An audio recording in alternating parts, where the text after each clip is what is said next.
जब मैं एक झपकी लेकर उठा तो मैंने देखा कि पूरा सेक्ट गायब हो चुका था। मैं गलती से कल्टीवेशन की दुनिया में आ गया था और एक शीर्ष शक्ति तई ज़ेन सेक्ट का उम्मीदवार शिष्य बन गया था। लेकिन एक दिन जब मेरी आंख खुली तो सेक्ट में कोई भी मौजूद नहीं था। तभी मेरे सामने एक सिस्टम नोटिफिकेशन प्रकट हुआ। 1024 दिनों बाद इस दुनिया पर एक महान विनाश आने वाला है। उस दिन सभी जीवित प्राणियों का संहार कर दिया जाएगा। यह सुनकर मुझे लगा कि सेक्ट के सभी लोग पहले ही अपनी जान बचाने के लिए भाग चुके हैं। इसलिए मैंने भी समय बर्बाद नहीं किया और सेक्ट के खजाने, दुर्लभ संसाधनों और अमूल्य खजानों को इकट्ठा करके अपनी शक्ति बढ़ाने में लग गया। लेकिन मुझे नहीं पता था कि सेक्ट के लोग भागे नहीं थे। एक दुर्घटना के कारण वे सभी सेक्ट के ठीक ऊपर मौजूद एक रहस्यमय गुप्त लोक में फंस गए थे। और सबसे बड़ी बात, वे मेरी हर हरकत देख सकते थे। उन्होंने मुझे गुप्त पुस्तकालय में घुसते देखा, 8वीं रैंक का आध्यात्मिक अमृत पानी की तरह पीते देखा और 9वीं रैंक की गोलियां कैंडी की तरह खाते देखा। सेक्ट के सभी बुजुर्ग गुस्से से आग बबूला हो गए। इस लड़के को जिंदा नहीं छोड़ना चाहिए। लेकिन कुछ ही समय बाद जब उन्होंने मुझे एक ही दिन में नया रियल्म तोड़ते हुए देखा और फिर आसानी से 9वीं रैंक की गोलियां बनाते देखा तो पूरा सेक्ट स्तब्ध रह गया। जिस लड़के को वे पहले मुसीबत समझ रहे थे, अब वही उनके सेक्ट की आखिरी उम्मीद बन चुका था। उधर मैं अकेला सेक्ट में घूम रहा था और सोच रहा था कि आखिर सब लोग कहाँ गायब हो गए। तभी मेरे दिमाग में एक ठंडी यांत्रिक आवाज गूंजी। स्ट्रॉन्गेस्ट सेल्फ रेस्क्यू सिस्टम सफलतापूर्वक सक्रिय हो गया है। 1024 दिनों बाद महान विनाश आएगा। अरबों लोग मारे जाएंगे। केवल हेवनली वेनरेट रियल्म तक पहुंचकर ही जीवित रहने की आशा है। सिस्टम आपकी पूरी सहायता करेगा। यह सुनकर मैं पूरी तरह हैरान रह गया। लेकिन उसके बाद जो सच्चाई सामने आई, वह इससे भी ज्यादा अविश्वसनीय थी। असल में सेक्ट के लोग गायब नहीं हुए थे। सच्चाई जानकर मैं पूरी तरह हिल गया। वे लोग गायब नहीं हुए थे। वे तो मुझे छोड़कर पहले ही भाग गए थे। मेरे दिल में जैसे 10,000 घोड़े एक साथ दौड़ पड़े। अगर भागना ही था तो कम से कम मुझे भी साथ ले जाते। मैं तो अभी बस में चढ़ा भी नहीं था। तभी मैंने सिस्टम से पूछा, भाई, तुम आखिर कर क्या सकते हो? पहले ही बता दूं, इस शरीर की कल्टीवेशन टैलेंट बहुत खराब है। अगर तुम मुझ पर भरोसा कर रहे हो तो हम दोनों का बचना मुश्किल है। सिस्टम ने तुरंत जवाब दिया। इस सिस्टम का मुख्य कार्य होस्ट को एक सर्वोच्च शक्तिशाली विशेषज्ञ बनाना है। अब शुरुआती मार्गदर्शन मिशन जारी किया जा रहा है। मिशन: सेक्ट के स्क्रिप्चर पवेलियन में प्रवेश करें और चेक इन करें। फिर सिस्टम ने गंभीर आवाज में कहा, चेतावनी, यह मिशन अत्यंत कठिन और उच्च जोखिम वाला है। मिशन पूरा करने पर पुरस्कार मिलेगा, टैलेंट में 10,000 गुना वृद्धि। यह सुनते ही मेरा पूरा शरीर कांप उठा। 10,000 गुना टैलेंट? क्या इतना भी संभव है? मैंने कभी नहीं सोचा था कि सिस्टम का पहला इनाम इतना पागलपन भरा होगा। आखिर स्क्रिप्चर पवेलियन सेक्ट की सबसे महत्वपूर्ण जगहों में से एक था। पहले एक बाहरी शिष्य होने के नाते मुझे उसके आसपास जाने का भी अधिकार नहीं था। लेकिन अब हालात बदल चुके थे। पूरा सेक्ट खाली पड़ा था। कोई पहरेदार नहीं, कोई बुजुर्ग नहीं, कोई रोकने वाला नहीं। मेरे लिए यह मिशन लगभग मुफ्त का इनाम था। यह सोचकर मैं बिना एक पल गंवाए सीधे स्क्रिप्चर पवेलियन की ओर दौड़ पड़ा। लेकिन मुझे बिल्कुल भी अंदाजा नहीं था कि वहां मेरा इंतजार एक ऐसी चीज कर रही थी जो मेरी पूरी किस्मत बदलने वाली थी। उधर तई ज़ेन सेक्ट के ऊपर मौजूद शून्य लोक में सेक्ट के सभी शिष्य और बड़े बड़े विशेषज्ञ फंसे हुए थे। इस जगह को तयी ज़ेन रूइंस कहा जाता था। यह एक प्राचीन गुप्त लोक था, जहां हर 15 साल में एक बार सेक्ट के शिष्यों को प्रशिक्षण और अवसर प्राप्त करने के लिए भेजा जाता था। इस बार भी सब कुछ सामान्य था। सेक्ट के उच्च अधिकारी शिष्यों को प्रशिक्षण के लिए यहाँ लाए थे और प्रशिक्षण समाप्त होने के बाद वापस लौटने की तैयारी कर रहे थे। लेकिन तभी अचानक एक भयानक दुर्घटना हो गई। गुप्त लोक का निकास द्वार पूरी तरह बंद हो गया। सब कुछ इतना अचानक हुआ कि किसी को प्रतिक्रिया देने का मौका तक नहीं मिला। कई शिष्य अभी भी आंखें बंद करके साधना कर रहे थे और उन्हें यह तक नहीं पता था कि वे सभी फंस चुके हैं। जबकि सेक्ट के उच्च अधिकारियों के चेहरे चिंता से भरे हुए थे। स्थिति को संभालने के लिए सेक्ट मास्टर आगे आए और बोले, साथियों, तयी ज़ेन रूइंस अनगिनत वर्षों से अस्तित्व में है। शायद समय के साथ यहाँ की कुछ जगहों की संरचना अस्थिर हो गई है। घबराने की जरूरत नहीं है। ग्रैंड एल्डर्स इस समस्या को ठीक कर देंगे। उनकी शक्ति आकाश और पृथ्वी को हिला सकती है। जब तक वे यहाँ हैं, हम निश्चित रूप से बाहर निकल जाएंगे। उनकी बात सुनकर सभी का मन थोड़ा शांत हुआ। लेकिन सेक्ट मास्टर ने तुरंत अगला सवाल उठाया, जब तक ग्रैंड एल्डर्स समाधान खोज रहे हैं, हमें भी सोचना चाहिए कि यहाँ से निकलने का कोई और तरीका है या नहीं। तभी हेवनली मिस्ट्री पीक के एल्डर शंग ग्वान ने कहा, मुझे याद है कि इस बार सभी शिष्य गुप्त लोक में प्रवेश नहीं कर पाए थे। एक व्यक्ति अभी भी सेक्ट के बाहर मौजूद है। सभी लोग तुरंत उनकी ओर देखने लगे। उन्होंने आगे कहा, 3 साल पहले holy maiden Qiao dragon slaying cliff में एकांत साधना के लिए गई थी। वह निर्वाणा प्रक्रिया से गुजरकर पर्पल मैंशन रियल्म में प्रवेश करने की कोशिश कर रही है। उसने पहले ही संदेश छोड़ दिया था कि तयी ज़ेन रूइंस खुलने पर उसे बुलाने की आवश्यकता नहीं है। यह सुनकर कई लोगों की आंखों में आशा की चमक आ गई। लेकिन तभी एल्डर लियो मुस्कुराते हुए बोले, असल में सेक्ट के बाहर सिर्फ होली मेडन ही नहीं है। तयी ज़ेन रूइंस के पास एक बैकअप एक्टिवेशन कोड भी है, और अगर कोई उसे सक्रिय कर दे तो शायद हम सभी यहाँ से बाहर निकल सकते हैं। यह सुनते ही पूरे गुप्त लोक में उम्मीद की नई किरण जाग उठी। एल्डर लियू की बात सुनकर सभी के चेहरों पर खुशी लौट आई।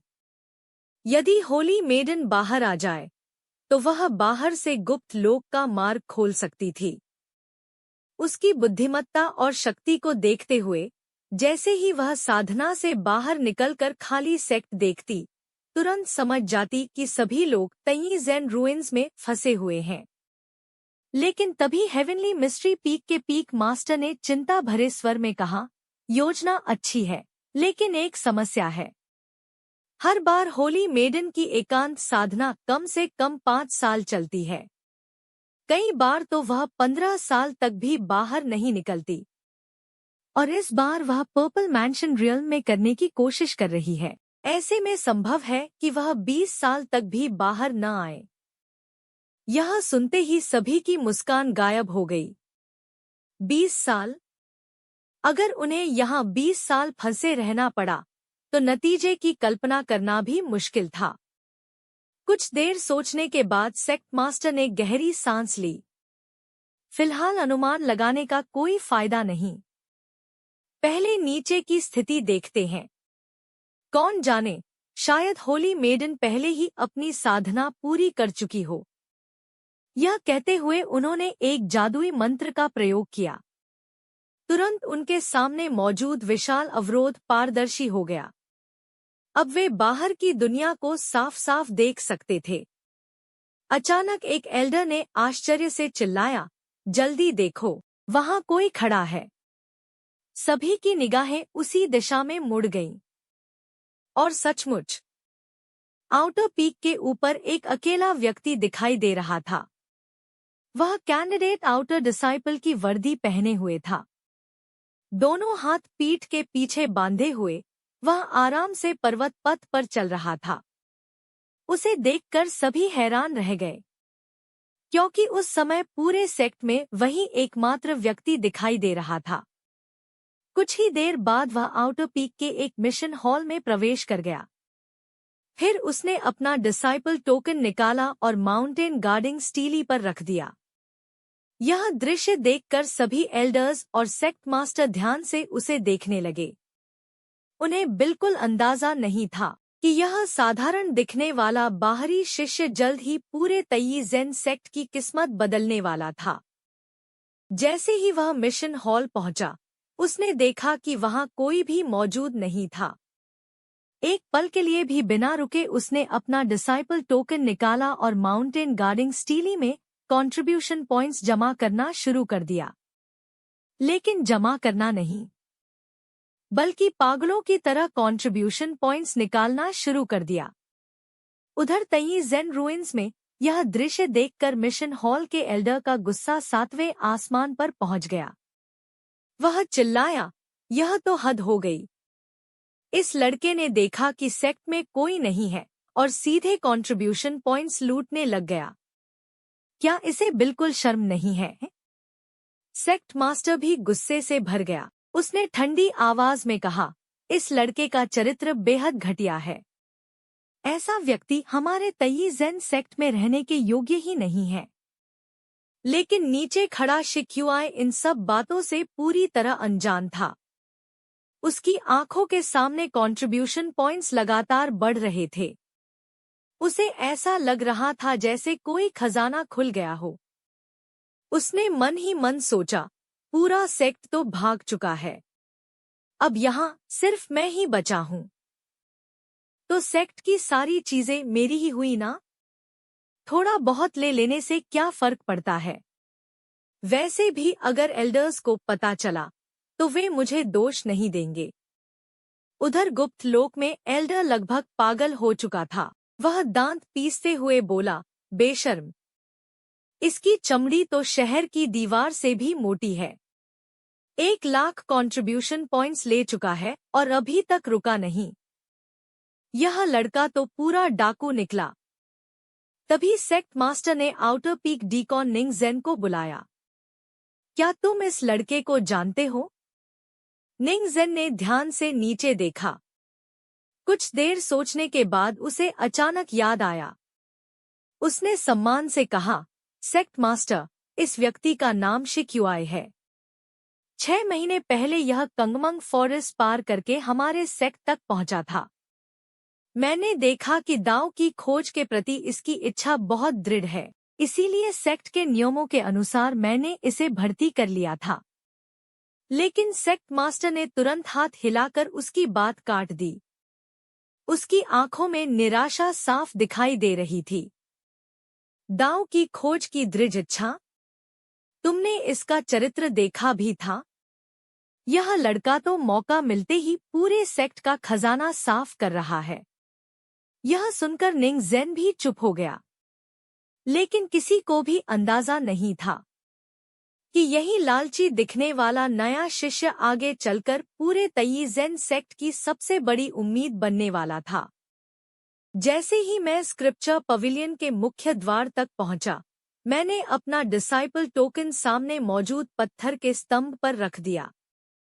तुरंत मेरे खाते से 10,000 कंट्रीब्यूशन पॉइंट्स कट गए। उसी क्षण सिस्टम की आवाज मेरे कानों में गूंज उठी, बधाई हो होस्ट।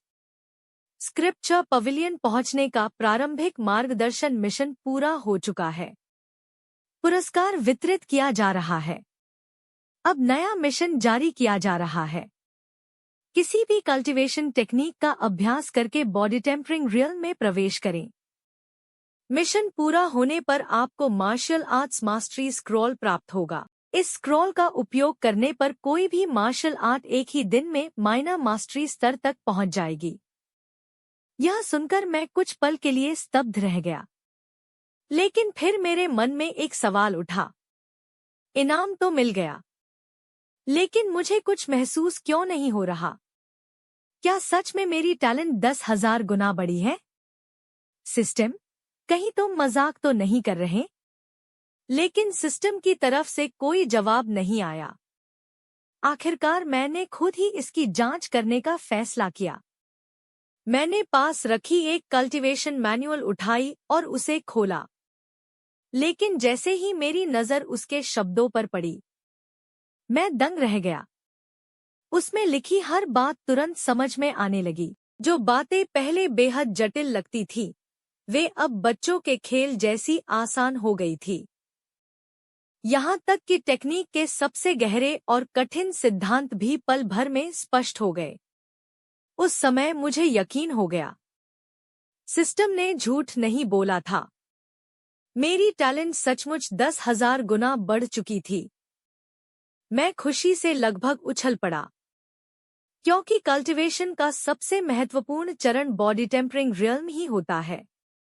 यही वह रियल्म है जो भविष्य की पूरी नींव तैयार करता है।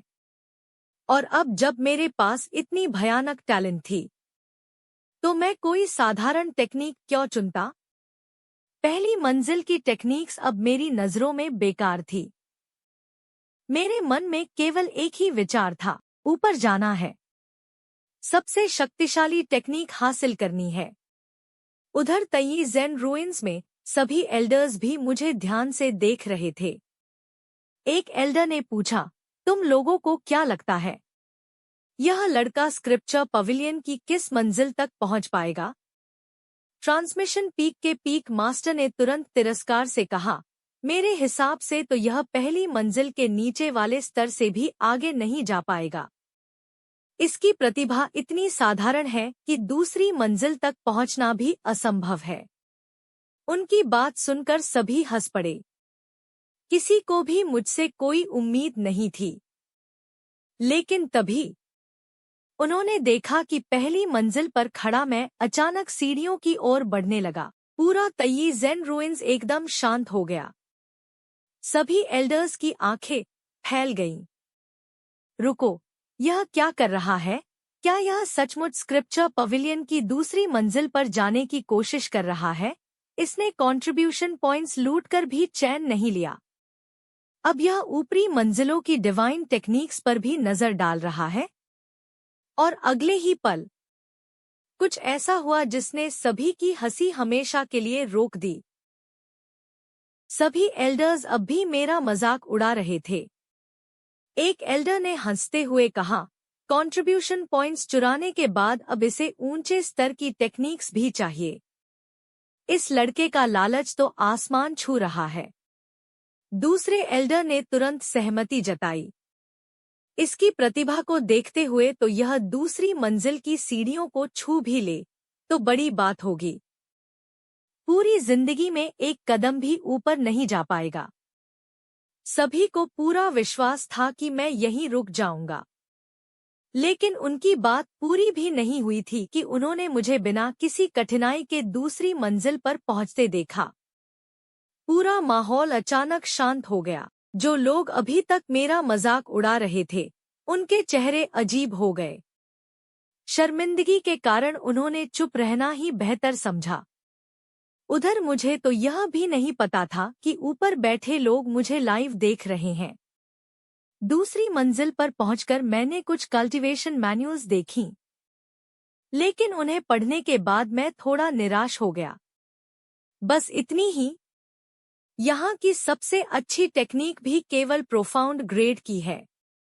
मुझे इससे बेहतर चाहिए। यह सोचकर मैं फिर सीढ़ियों की ओर बढ़ गया। उधर आसमान में बैठे एल्डर्स के चेहरे फिर बदल गए। उनकी आंखों में अब मजाक की जगह संदेह दिखाई दे रहा था। कुछ ही क्षण बाद मैं तीसरी मंजिल पर पहुंच गया। अब सभी लोग गंभीर हो चुके थे। कोई भी पहले की तरह हंस नहीं रहा था।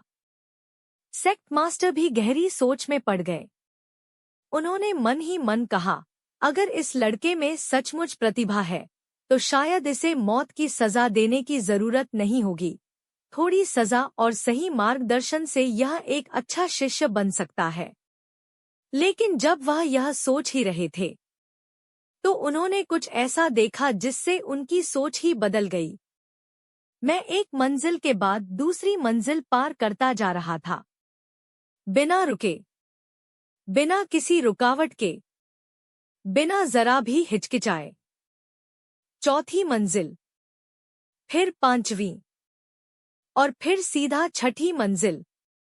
यह दृश्य देखकर पूरा तयी ज़ेन रुइन स्तब्ध रह गया। कई एल्डर्स अपनी जवानी में भी केवल छठी मंजिल तक ही पहुंच पाए थे, लेकिन एक साधारण आउटर डिसाइपल वहां तक ऐसे पहुंच गया था जैसे टहल रहा हो। हेवनली मिस्ट्री पीक के पीक मास्टर ने हैरानी से ट्रांसमिशन पीक के पीक मास्टर शू याओई की ओर देखा और पूछा, जूनियर ब्रदर शू, कहीं तुम्हारे स्क्रिप्चर पवेलियन के नियम खराब तो नहीं हो गए? शू याओई ने तुरंत सिर हिलाया। उसके चेहरे पर गंभीरता साफ दिखाई दे रही थी। असंभव। स्क्रिप्चर पवेलियन स्वयं तयी डाओइस्ट वेनरेबल द्वारा बनाया गया था। यह तयी ज़ेन रुइंस की तरह अस्थिर नहीं है। इसके नियमों में कोई खराबी आ ही नहीं सकती। यह सुनकर सभी एल्डर्स के चेहरे और भी गंभीर हो गए, क्योंकि अगर नियम खराब नहीं हुए थे तो इसका मतलब केवल एक ही था। जिस लड़के को वे निकम्मा और लालची समझ रहे थे, उसकी प्रतिभा शायद उनकी कल्पना से भी कहीं अधिक भयानक थी। और अभी वह रुकने वाला बिल्कुल नहीं था। सेक्ट मास्टर का गुस्सा अभी भी शांत नहीं हुआ था। उन्होंने ठंडी आवाज में कहा, जैसे ही इसने देखा कि सेक्ट में कोई नहीं है, इसने सेक्ट की संपत्ति को अपनी निजी संपत्ति समझ लिया। अभी हम सीक्रेट रियल्म में फंसे हुए हैं, इसलिए इसे सजा नहीं दे सकते। लेकिन जैसे ही बाहर निकलेंगे, इसे लॉ एनफोर्समेंट हॉल में भेजा जाएगा और 300 कोड़ों की सजा दी जाएगी। यह सुनकर डीकॉन निंग ज़ेन तुरंत झुक गया और चुपचाप पीछे हट गया। उधर ट्रांसमिशन पीक के पीक मास्टर नीचे मुझे देखते हुए लगातार सिर हिला रहे थे। उन्हें लग रहा था कि मैं बहुत बड़ा मुसीबत का पिटारा हूं। लेकिन उस समय मुझे किसी की परवाह नहीं थी, क्योंकि मैंने अभी-अभी एक ही बार में 10 लाख कंट्रीब्यूशन पॉइंट्स हासिल कर लिए थे। मैंने खुशी से अपना डिसाइपल टोकन हिलाया। वाह! इतने पॉइंट्स तो काफी समय तक चल जाएंगे। इसके बाद मैंने बिना समय बर्बाद किए सीधे सेक्ट के डॉक की ओर रुख किया। वहां खड़ी एक एयरशिप को टोकन से सक्रिय किया और उसमें सवार हो गया। सिर्फ आधे घंटे बाद मैं ट्रांसमिशन पीक पहुंच चुका था। मुझे वहां आते देखकर ट्रांसमिशन पीक के पीक मास्टर समझ गए कि मेरा अगला लक्ष्य स्क्रिप्चर पवेलियन है। उन्होंने भौहें सिकोड़ ली। यह लड़का मूर्ख नहीं है, बस खुद को जरूरत से ज्यादा समझता है। उन्होंने आगे कहा, हमारे स्क्रिप्चर पवेलियन में केवल पहली मंजिल कंट्रीब्यूशन पॉइंट्स देकर खोली जा सकती है। बाकी सभी मंजिलें प्रतिभा और योग्यता के आधार पर खुलती हैं। सबसे शक्तिशाली कल्टीवेशन टेक्निक्स और डिवाइन एबिलिटीज ऊपरी मंजिलों में रखी गई हैं। फिर उन्हें होली मेडन की याद आई। जब होली मेडन ने अपनी टेक्निक चुनी थी, तो अपने 10,000 क्लाउड्स ओरिजिन दाओ बॉडी की वजह से वह सीधे 8वीं मंजिल तक पहुंच गई थी। उसकी प्रतिभा होली सन ली झेंगवे से भी कम नहीं थी। इसके बाद उनकी नजर मुझ पर पड़ी और उन्होंने निराश होकर कहा, लेकिन इस लड़के की प्राकृतिक प्रतिभा बेहद साधारण है। मुझे तो लगता है कि पहली मंजिल की टेक्निक सीखना भी इसके लिए मुश्किल होगा। हालांकि उनकी बातें कठोर थी, लेकिन सच्चाई भी यही थी। तयी ज़ेन सेक्ट का स्क्रिप्चर पवेलियन कोई साधारण जगह नहीं था। उसमें अनगिनत टेक्निक्स, डिवाइन आर्ट्स, फॉर्मेशंस और प्राचीन नियम संग्रहित थे। हर कल्टिवेटर की प्रतिभा का परीक्षण किया जाता था और उसी के अनुसार उसे ऊपर की मंजिलों तक जाने की अनुमति मिलती थी। यह व्यवस्था स्वयं सेक्ट फाउंडर ने बनाई थी, जो किसी भी साधक की वास्तविक क्षमता को पूरी तरह पहचान सकती थी। कहा जाता था कि पिछले 10 लाख वर्षों में कोई भी नवी मंजिल तक नहीं पहुंच पाया था। जब सभी एल्डर्स इस बात पर अफसोस जता रहे थे, तभी मैं आखिरकार स्क्रिप्चर पवेलियन के सामने उतर चुका था और किसी को भी अंदाजा नहीं था कि अगले कुछ मिनटों में जो होने वाला था वह पूरे तई जेन सेक्ट के इतिहास को हिलाकर रख देगा।